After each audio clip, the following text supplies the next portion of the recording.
So I promised that we would start thought power when we completed Bhagavad-Gita. We didn't say it a lot,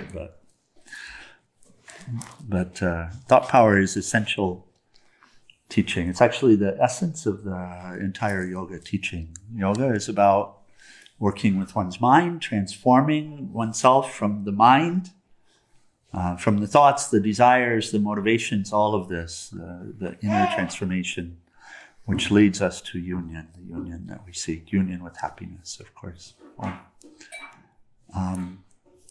So we'll start. For those joining us online and for anyone here, we just, coincidentally, we just received a shipment, which we had ordered.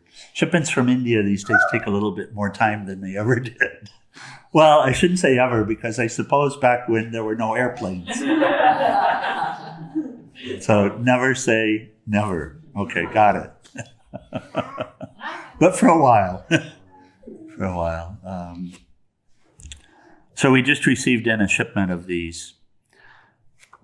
So for anyone joining us online who would like a hard copy of Thought Power as we go through it, please just send me a note and we'll take care of getting one to you.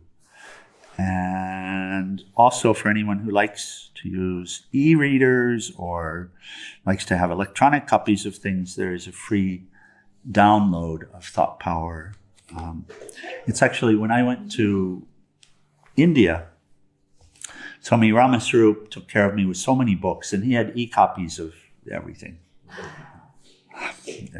And we have an electronic library now on the phone and on computer and everything else that is quite substantial, because it started. And the first book that he gave me was Thought Power, and he said, "This is the entire teaching of yoga. Study this, and you'll be fine." So, but study it means learn it. Learn it means practice it. Yeah. So, I'll read just for introduction. We'll cover a little bit of the introductory material. There's a preface that speaks to this, and the preface doesn't. Yeah, interesting. So the preface is Divine Life Society, and which Swami would have written the preface, I don't know. I would surmise Venkateshananda, but that's just. And then we'll cover the material that we're going to cover, and then we'll begin. We'll begin in chapter 1. This instructive book carries in itself a life-transforming value. None who reads it with the needed interest and attention will ever feel inclined to remain unchanged in a personal nature and untransformed in conduct and character.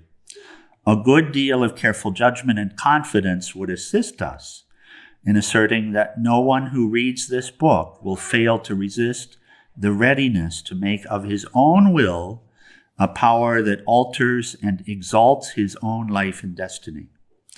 The work is fraught with implicit guidance for turning our personalities into forces of compelling influence and charm, and for rendering our lives into so many grand stories of the epic unfoldment of the divine truths we enshrine, the divine light we bear, and the divine perfection we hold in our inner being. This, then, is a simple, straightforward, inspiring book that holds out many methods for the culture and nurture of thought power. It is also a work that presents us with many useful suggestions which enable us to reach a region beyond the terrain of thought and its power, a realm of transcendental experience and God consciousness.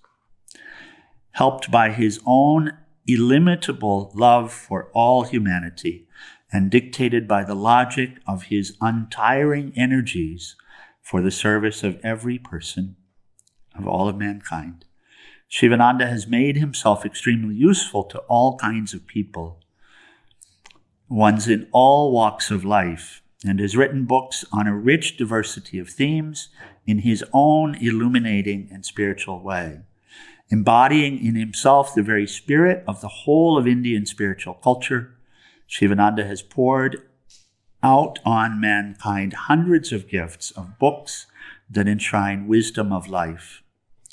The present work will commend itself and will yield many rewards to both the lay public and the community of spiritual individuals. It will be found very valuable, more particularly by persons who, while not believing in any religion, not given over to love any God, not subscribing to any article of faith, are yet eager to live a life of power, purity, peace, prosperity, progress, happiness, and fulfillment, right in the environments of their own day-to-day world. Sivananda has attempted implicitly to present in this work a dynamic knowledge of thought power at these three distinct fields. First, the field of higher applied psychology. Here Sivananda speaks of thoughts as forces that chisel countenance, fashion character, change destiny, and make of life an all-around success. Secondly, the field of full-fledged parapsychology. This field is covered by those widely scattered passages and chapters in this work, which throw illumination on the fact that human mind is the seat and center of a number of supernormal powers and factors. Sivananda urges the readers to tap these powers and to make them operative in their own outer life, the various higher faculties that they command. And third, the field of transcendental realization. Wherever Sivananda prescribes a method for or speaks of thought transcendence, he is attempting to lead us into the domains of divine realization, in which thought ceases to be thought and blazes into infinite consciousness. This work then represents Sivananda to the readers in a way as a practical psychologist, a physicist, and a chemist in the world of the phenomena of thought, a parapsychologist, a yogi, and thus helps them build their future, gain their success in life, and acquire the power to manipulate thought and wrest from it the extraordinary powers that it holds. The book will also help them to attain refinement and culture by thought discipline, use their capacity for realizing wholesome, constructive, and inspiring thought vibrations, obtained by accomplishing something great and grand, peace, happiness, and gain God realization, which is the meaning, aim, and ultimate destiny of all human life on earth. One of the first books that Swami Sivananda wrote is on the same subject, and we have one copy here, and it's a treatise. It's called Mind, Its Mysteries and Control. So also a very deep in the same psychological, parapsychology, and transcendental, the same three themes. This one is a handbook. That one is a treatise and a course of long-term study. Treatise. An authoritative, complete document. Very deep exploration. This explores and it supports very deep practice and realization. And the focus of this really is not so much on how the mind functions, but how to change one's thoughts. So there's a lot in why we would want to change one's thoughts, why we would want to change them. But in a way, that's fairly easy to recognize. It's what's difficult to see is is how to do it. And so there's a lot of emphasis here on this.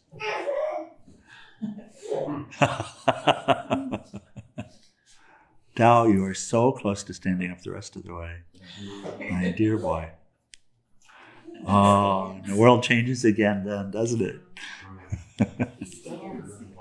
Yes. Stands all the time. Oh, yes. Almost has that balance. So we'll go through the contents and then we can. So he really starts with the function of mind. So first, his thought power is physics and its philosophy. Second are the laws.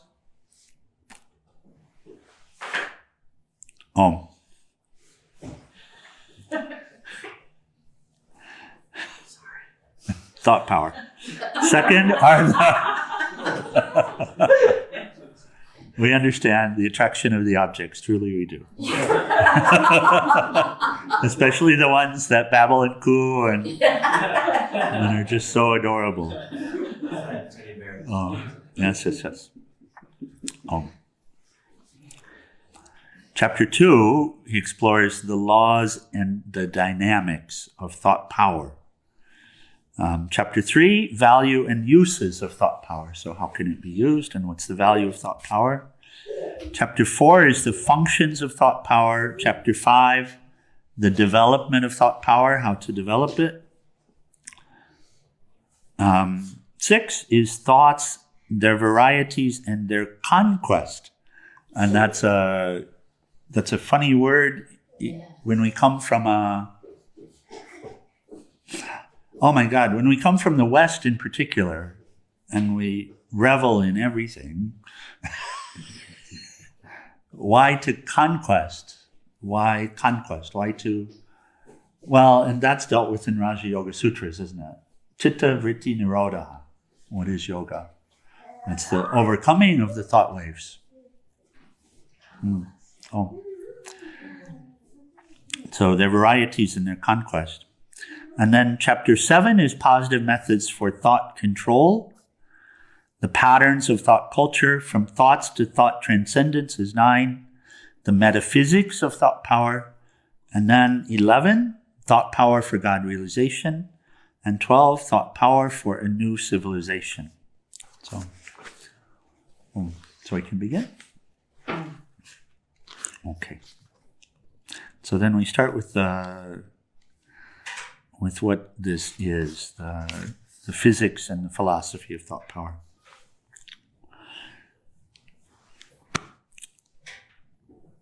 And this is organized in little sections. And it's, as such, for a reader to read it, it's ideal because we can read very specific sections and contemplate those and then go to the next. A book like this shouldn't be read in one sitting. A book like this is read in a few pages a day, like that, and then contemplated during the day. And this is what we'll do together. Thought excels light in speed. He starts here. While light travels at the rate of 186,000 miles per second, thoughts virtually travel in no time. So this is the physics. Thought is finer than ether. So in the world is said to be made of 5 elements. By the way, the first time I heard the 5 elements, I laughed at it because I was studying chemistry. And I said, this is crazy. There are 346 elements or whatever it was. They left out 340 some of them. So, but of course the 5 elements are earth element, water, fire, air, and ether. But ether, and people argue over ether. Ether is just a word denoting that which we experience as space. So which clearly isn't empty. I don't know if he speaks to this, and maybe I'm tripping, but if thought is faster than light, does it have the ability to travel through time? Because in physics, anything that goes faster than light can actually time travel. Yeah, well, time only exists in thought. So yes. So yes.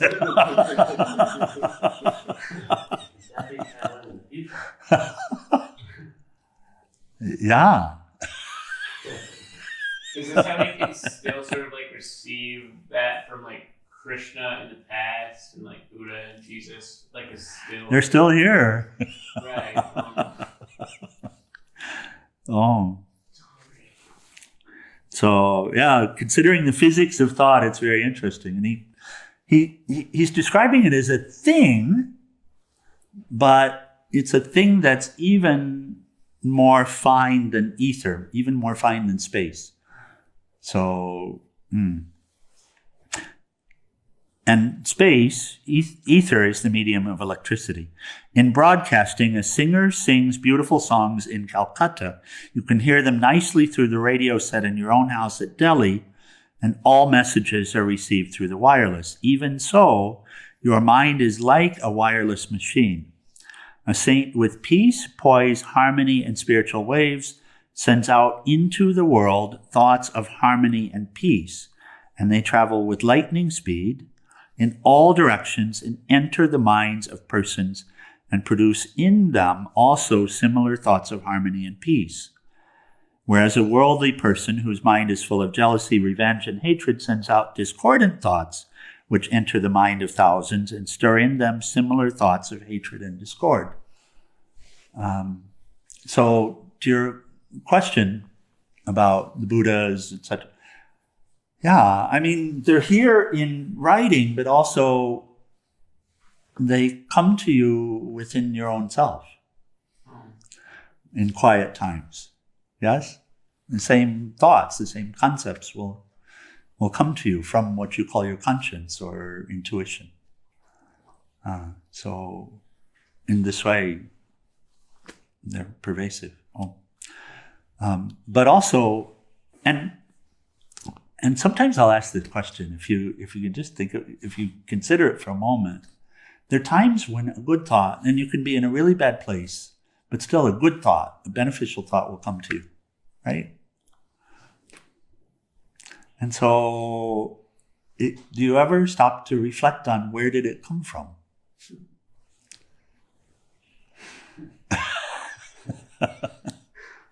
Nothing's actually random. You can pinpoint, at some level, all of the thoughts originate from that transcendent. But also, different thoughts have different effect and different power. And so he states, interestingly, that the saints and sages are generating thoughts, propagating thoughts, and how they're propagated is a discussion here as well, and it's coming intentionally for the benefit of all humanity, of all mankind. And so these thoughts that come, they come from a beneficent place, a place that is within the world, within the worlds, where they're originating from a beneficial or compassionate source. And so even if you couldn't put a name or a face on it, it's fine. You could say God, but still they have an origin and they have a power. And they seem to come usually at exactly the right time. Oh. But also we notice, I don't know if any of you have walked through a crime scene where something had happened after, and maybe the crime scene had been cleaned up already, but you felt the energy of what had happened there. This is also the same thought power, and what he's describing here. Or if you've ever been in a room with someone who's thinking very dark thoughts. We'll use our dear Gopala as an example. So just in this way, Gopala had historically very judgmental thought patterns, and he saw them, and he committed himself to transforming them, and he's well on his way. And consciously, he would never think a judgmental thought about anyone now. But it wasn't that long ago that it was all like that. That But still, subconsciously it will happen, and he does his best to catch it when he's, and really he does. But still, people will sit in a room with Gopala and they'll feel it, and they'll think that Gopala thinks terrible of them. But then if you talk with him about it, he will apologize so deeply and profusely and redouble his effort in his practices. This is a sadhaka working with thought power. But it would have been the case in years past that anyone who would have been in his company would have felt that.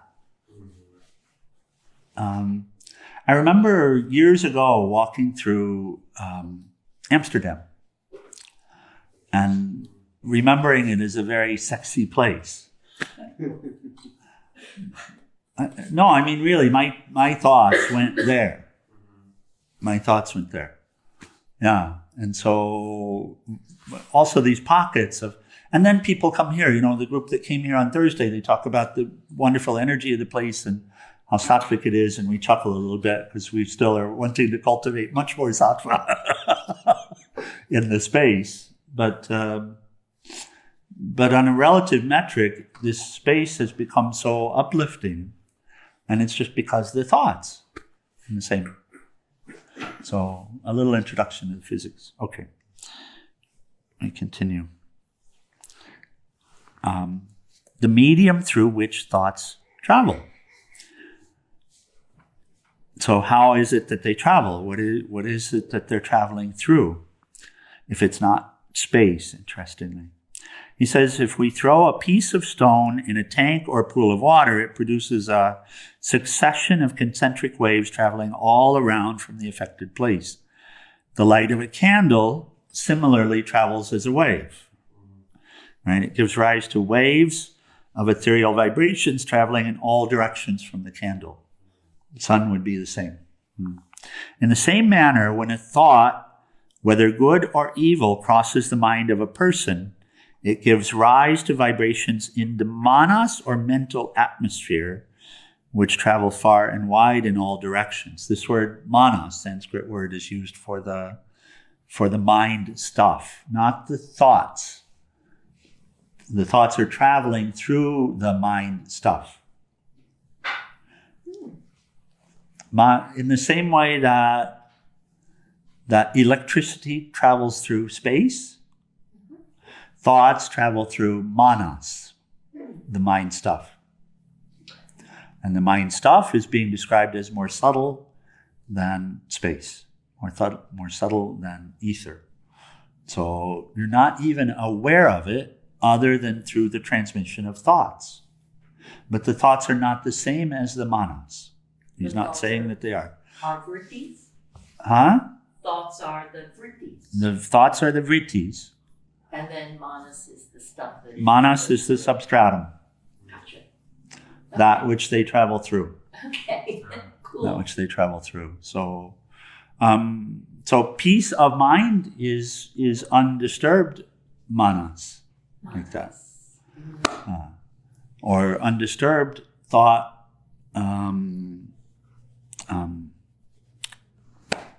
What was the word that we just used? No, the stuff. Mind stuff. We'll say mind stuff. It's fine. Mind stuff. Okay. Or the mental atmosphere, which is a good word. So just as there's an atmosphere in which the clouds will form and move and disappear again, the same mental atmosphere, that within which the thoughts are arising, moving. Okay. So now just imagine this mental atmosphere or mind stuff that you can't see, but you can imagine it. It's fine. You can imagine it like a placid lake, the surface of the lake, completely placid, and say that's the mind stuff. It's fine. And in the same way that you throw a pebble into it and the ripples will come out in concentric circles from that, you entertain a thought and it's like throwing that pebble. And so as soon as you entertain the thought, you place it into that manas, just like throwing the pebble in the lake. And so it transmits out. You entertain the thought, and it transmits out. So manas is not limited to just this brain or It's mind. universal. Thoughts are universal as well. Okay. That's all. We're dealing with universal stuff. The sea is one sea. You can cut it up in an imaginary way, just like you can be a supposed individual. Mm-hmm. Well, when I think of mind, I think of my mind, this mind. So I like the It gives you an example, but that's a very limited idea. Oh. So maybe the 5 elements are made of manas, right? The 5 elements are made of manas, correct? Mm-hmm. Yeah. And manas also incorporates the gunas. So, but the pure manas is sattva. Okay.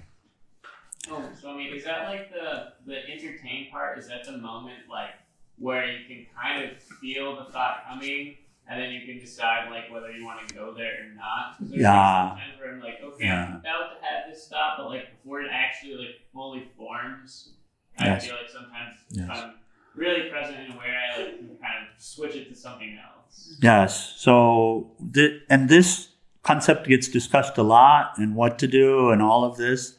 But yes, all thoughts exist now. Thoughts will arise depending upon the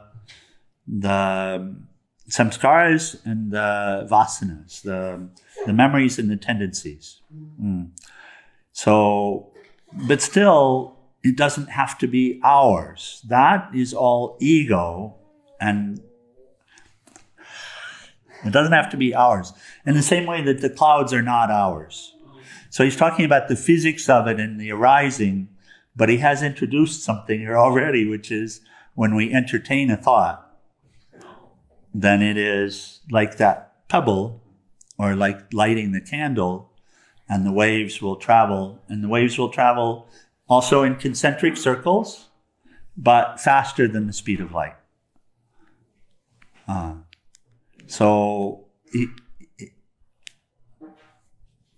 By the way, I don't know if you notice, let's say if you walk into this room and someone's chanting mantra, you don't have to be chanting. You feel it. If they're chanting silently, it will be the same. I don't know if you've had that experience, but maybe you have, just because of what this place is. So, and if someone's stewing in anger, the closer you get to them, the more powerful it will feel. But you might be far away from them and still feel it. And so that's these concentric circles. And in the same way as when you throw the pebble in the lake, then it will be strongest, the ripples will be the strongest, closer, and then they'll dissipate because they're covering more space. So over distance, then those waves will get smaller and smaller, right? But they're also covering more ground. So the same power is just distributed more broadly. So if you imagine that same effect with thought, you can see the transmission. So closest to the person who's ruminating on a particular thought, that same power will be not distributed very broadly, and you'll feel it or be aware of it more distinctly. But then physically further away, the same power is dissipating because it... There's a beautiful example of this. Both you and Hari have been to the LA Center since we opened it 3 years ago. Yes. And, right when we first opened it, Pandit Sahanā-Vavatu came and did 3 or 4 homas. Swami Vasishtananda came down from the yoga farm, did 2 or 3 homas. Weekly pujas. And I was the first person that most people would encounter when they came. And I would always get these comments. Wow, it's so peaceful here. They just drive up the driveway, and the first comment that I would hear, and I've often wondered, all of those, Swami Sita was so, wanted so many homas to be done, so many pujas, and just all of that. It was so amazing. It's the same. Yes, It's the same. so amazing. Okay. In the same manner, when a thought, whether good or evil, crosses the mind of a person, it gives rise to the vibrations in the manas or mental atmosphere, which travel far and wide in all directions. Which is why, there's so many thoughts being entertained right now, fear-based or anger, judgmental, etc. in this time. Which is why it feels like we're being attacked by them. But of course, what's happening is that the ego sense is so strong that we arrogate them. We take them to be ours, and then we make choices as if I am angry, I am afraid, even though they're simply vrittis in the manas. They're just thoughts in the mental atmosphere. So you experience them, but you're not them. But still, in this time we feel it. We can feel it so strongly, except when you come to places like this. What is the possible medium through which thoughts can travel from one mind to another? Yes. He says the best possible explanation is that manas, or mind substance, fills all space like ether, and it serves as the vehicle for thoughts, as prana is the vehicle for feeling, as ether is the vehicle for heat, light, and electricity, and as air is the vehicle for sound. Does that make sense?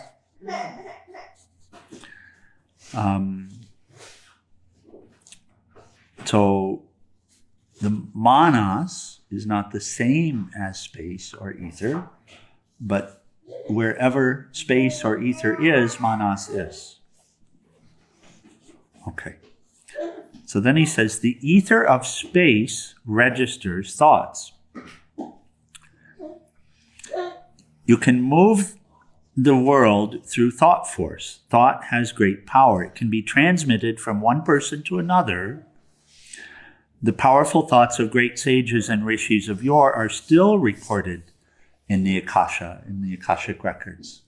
And that was the question you were asking earlier. Yogins who have clairvoyant vision can perceive these thought images, and they can read them.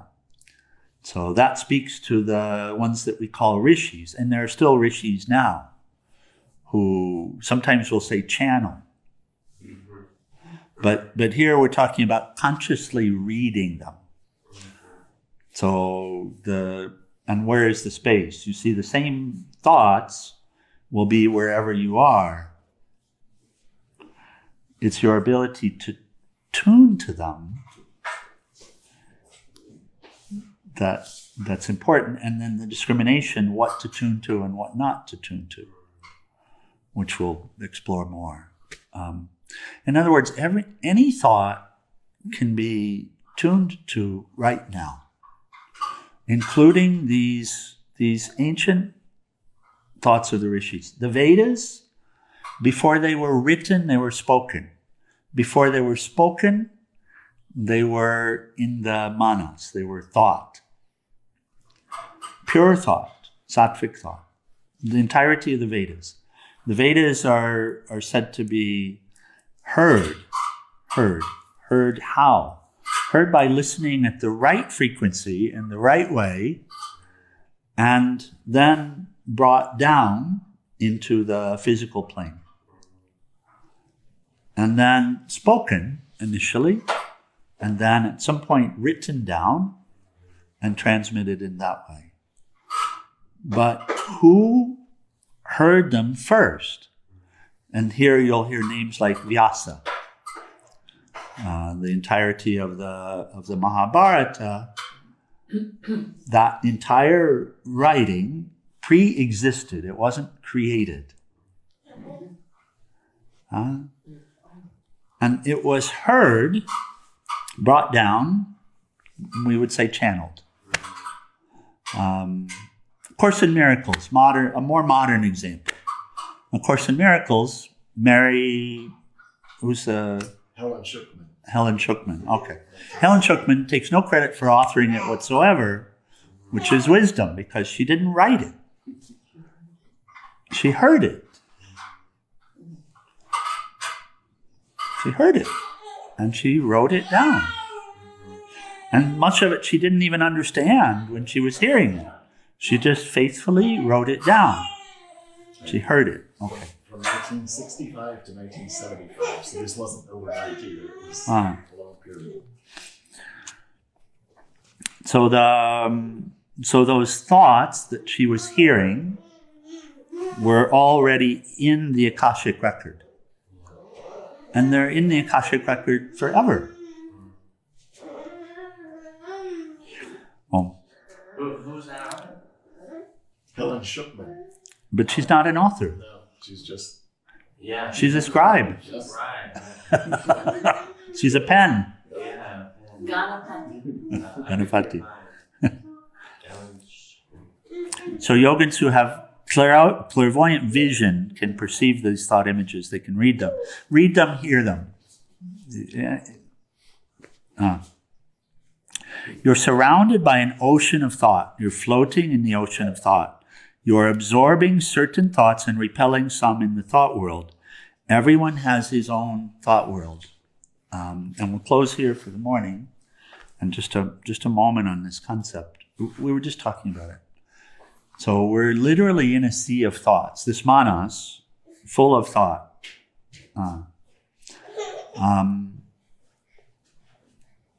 Each of us, wherever we go, we carry our thought nature with us. Right? Whatever is our thought nature, we carry it with us.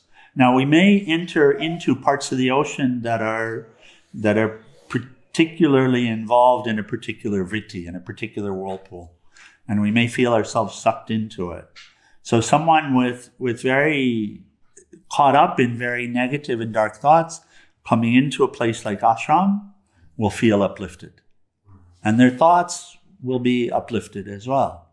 But then they leave, and their old thought nature will continue with them. But what's being described is those thoughts are in the manas, and this thought nature is a question of tuning. Tuning. And the tuning is according to the nature. According to the karmas, according to the past choices and all of that, the tuning is according to the nature. Conceptually. So what we're working with is really tuning. So what happens to someone, specifically, I'm thinking of me when I first got here. What happens when somebody, sometimes like in the beginning of first getting to an ashram experience, is like a wave of like, no, I don't want any of this, right? Like, because sometimes the ashram has that sort of opposite effect where the person is like, resistance. It's, someone coming to an ocean, even if it's perfectly clear, might have the experience, I don't want anything to do with this. There are people who, being exposed to mantra, which is a very pure vibration, feel, I don't want anything to do with that. This is wrong, this is bad, like that. So that would be according to the nature. But what's actually being experienced is whatever that thought nature is. So, Are you saying? In other words, you may be bombarded with something, but you don't have to imbibe.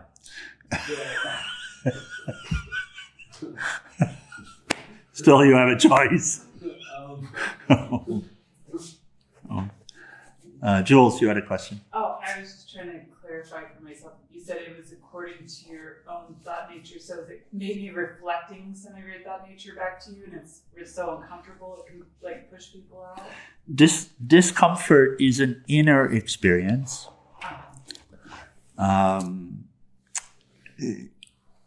which will rise up or not rise up based upon what is being experienced outside.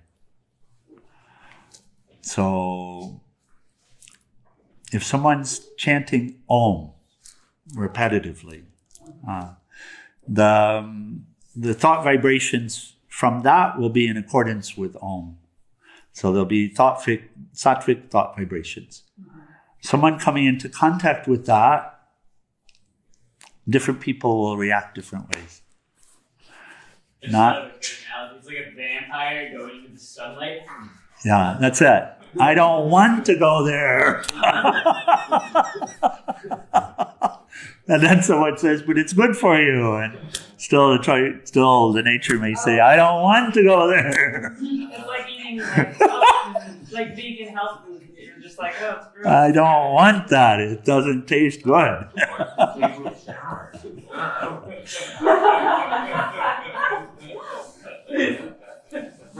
Oh, okay, we'll close for the morning.